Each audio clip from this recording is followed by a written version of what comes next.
Hi అండి, అందరికీ నమస్తే. Welcome to my channel. నిజంగా చెప్తున్నానండి, కొన్ని సందర్భాలలో నాకైతే చచ్చిపోవాలన్నంత బాధ అవుతుంది. మా అత్త మామ విషయంలో మాత్రము నిజంగా మా అత్త మామ నాకు సొంత తల్లిదండ్రులాగా చూసుకుంటున్నాను. ఎంత గరం గరం వంట చేసి పెట్టు, ఏం చేసి పెట్టు, అన్ని రకాల పనులు చేసి పెట్టి సాటిస్ఫాక్షన్ చేసి ఆమెకు ప్రతి సంవత్సరం చీరకు పండగకి ప్రతి సంవత్సరం చీర అవి పెట్టిన వాళ్ళ అబ్బాయి ఏం తేకపోయినా నేను తెచ్చి పెట్టినా సరే ఆమె నాకు అసలు ఎంత వేదన కలిగిస్తుందంటే చెప్పలేకపోతున్నాను. ఒక తల్లిదండ్రుల చూసుకున్న అత్తమామలు ఇలా చేయడం మాత్రం కరెక్ట్ కాదండి. మా అత్తమ్మ అయితే నిజంగా చెప్తున్నాను, ఒక రాక్షసిని మించిపోయిందనమాట. అసలు నేను సంతోషంగా ఉంటే అసలు ఏ మాత్రం తట్టుకోలేదండి. ఎంత కొంచెం నవ్వినా కూడా ఆమె తట్టుకోలేదు. ఎందుకు అంతగానో నా మీద కక్ష కట్టిందో నాకు నిజంగా అర్థం కావడం లేదండి.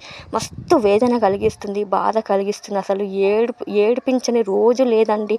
పొద్దున లేచేటప్పటి నుంచి రాత్రి పడుకునేదాకా అసలు ఎంత గలీజ్ మాటలు మాట్లాడుతుందంటే అసలు ఆ మాటలు వింటే ఇంకొకసారి మన మీద బట్టలు చెప్పుకొని రోడ్డు మీద తిరిగే పరిస్థితి తీసుకొస్తుందంటే అంత చండాలంగా మాట్లాడుతుంది.